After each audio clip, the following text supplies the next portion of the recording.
அண்மை செய்தியை பார்த்து வருகிறோம். ஆந்திராவில் இருந்து சென்னைக்கு காரில் கடத்தப்பட்ட 230 கிலோ கஞ்சா 2022ஆம் ஆண்டு பறிமுதல் செய்யப்பட்டது.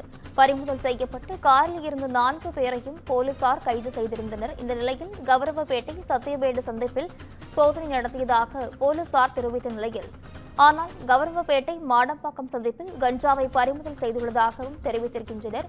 இவற்றை பார்க்கும்பொழுது போலீசார் சம்பவ இடத்திற்கு செல்லவில்லை என்று நீதிபதி இதில் தெரிவித்திருக்கிறார்.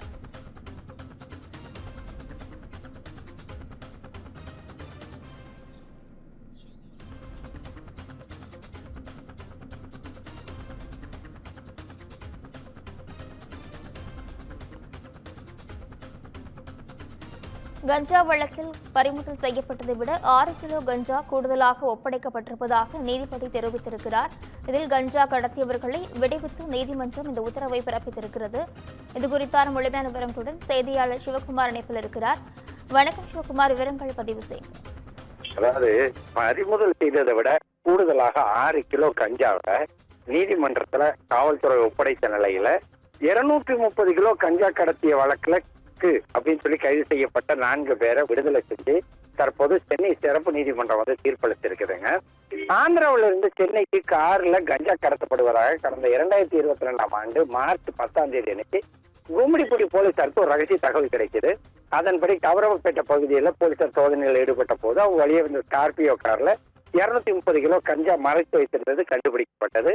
இதனையடுத்து கஞ்சாவை பறிமுதல் செய்த போலீசார் காரில் இருந்த மதுரையை சேர்ந்த ஐயர், அள்ளி நகரத்தை சேர்ந்த ஜெயக்குமார், எல்லியஸ் நகரை சேர்ந்த சவுந்தரபாண்டி, திருச்சி சங்கிலி ஆண்டபுரத்தை சேர்ந்த எட்வின்ராஜ் ஆகிய 4 பேரை கைது செஞ்சிருந்தாங்க.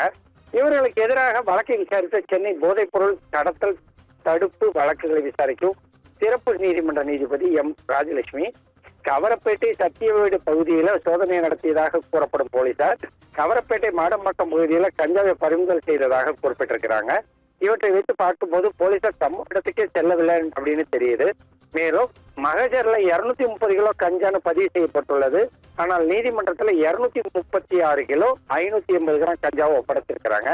பறிமுதல் செய்த கார் யாருக்கு சொந்தமானதுன்னு நிரூபிக்கவில்லை என கூறி தற்போது 4 பேரையும் விடுதலை செய்து தீர்ப்பளித்திருக்கிறாங்க. நிஷா,